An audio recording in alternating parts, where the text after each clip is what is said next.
એક સમયે એક નાના ગામમાં 4 મિત્રો રહેતા હતા. તેમાંથી 3 મિત્રો ખૂબ જ ભણેલા ગણેલા હતા. તેમણે વેદ, પુરાણ અને શાસ્ત્રોનું ઊંડું જ્ઞાન મેળવ્યું હતું. તેઓ જ્ઞાની તો હતા, પણ તેમની પાસે વ્યવહારુ બુદ્ધિનો અભાવ હતો. જ્યારે જે ચોથો મિત્ર હતો ને, જેનું નામ સુબુદ્ધિ હતું, તે ખૂબ જ ભણેલો નહોતો, પણ ખૂબ જ સમજદાર ને એકદમ વ્યવહારુ હતો. એક દિવસ ત્રણેય પંડિત મિત્રોએ વિચાર્યું કે આપણા આટલા મોટા જ્ઞાનનો શું ફાયદો જો આપણે તેનાથી ધન ન કમાઈએ. તો ચાલો આપણે કામ કરીએ, વિદેશ જઈએ અને રાજાઓને જે આપણું જ્ઞાન છે તે બતાવીએ અને ધન પ્રાપ્તિ કરીએ. તો સુબુદ્ધિ તેમની સાથે જવા તૈયાર થયો.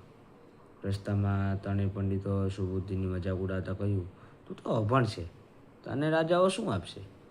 તારે અમારી સાથે ચાલવાની જરૂર નથી. પણ પછી મિત્રતા ખાતર તેમણે તેને સાથે લીધો અને જંગલની અંદર ચાલતા જે જંગલનો ગાઢ એકદમ ભાગ આવ્યો.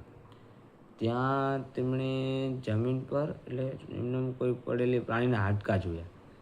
તો એક પંડિતે કહ્યું કે ચાલો આપણે આપણા જ્ઞાનની પરીક્ષા કરીએ.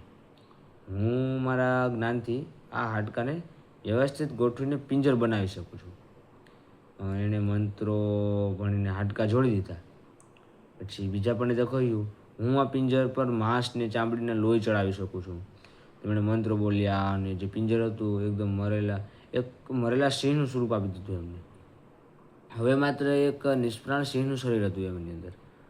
તો ત્રીજા પંડિતે કીધું એકદમ ઉત્સાહમાં આવીને, હવે હું મારા જ્ઞાનથી આમાં જીવ પૂરીશ. આ સાંભળીને જે સમજદાર જે સુબુદ્ધિ હતો એ ગભરાઈ ગયો. તેણે બૂમ પાડીને કીધું, રૂકો, ઊભો, આ સિંહ છે. તમે એની અંદર જો જીવ પૂરશો તો જીવ તો થવાની સાથે આપણે બધાને ખાઈ જશે, આપણું જીવ વહી જતો રહેશે. તો આ જ્ઞાનનો ઉપયોગ આવી રીતે ન કરાય. પણ પંડિતો અહંકારમાં હતા એટલે તેઓએ કીધું, તું મૂર્ખ છે, તું અજ્ઞાની છે, તું જ્ઞાનની શક્તિને શું જાણે? હું મારું જ્ઞાન વ્યર્થ નહીં જવા દઉં. સુબુદ્ધિ સમજી ગયો કે આ લોકો માનવાના નથી. તેણે કીધું, ભલે તમે તમારું કામ કરો, પણ મને પહેલાં ઝાડ પર ચડી જવા દો. સુબુદ્ધિ આમ કે ને ફટાફટ ઝાડ ઉપર ચડી ગયો અને ત્યાંથી બધું જોયું. જેવા ત્રીજા પંડિતે સિંહની અંદર જીવ પૂર્યો, સિંહ ગર્જના કરતો બેઠો થયો.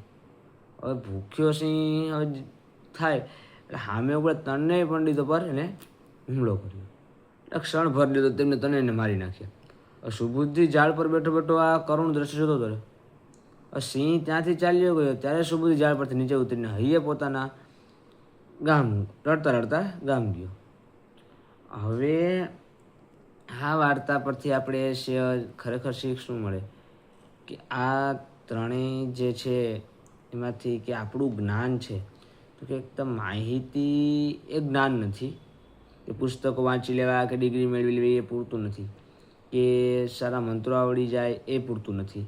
સાચું જ્ઞાન એ છે જેનો ઉપયોગ ક્યારે અને ક્યાં કરો ને તેની સમજ હોય. પછી હવે આપણે જીવન મેનેજમેન્ટ કરતા હોય અને વ્યવહારુ બુદ્ધિ સૌથી મોટું સાધન છે.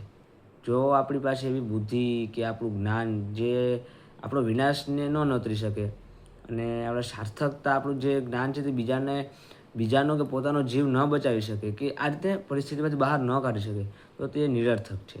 ખરેખર સાર્થક જીવન જ્યાં જ્ઞાન અને સમજદારી બેય હોય ત્યાં થાય છે.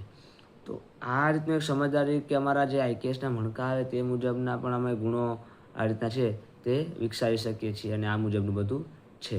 ધન્યવાદ.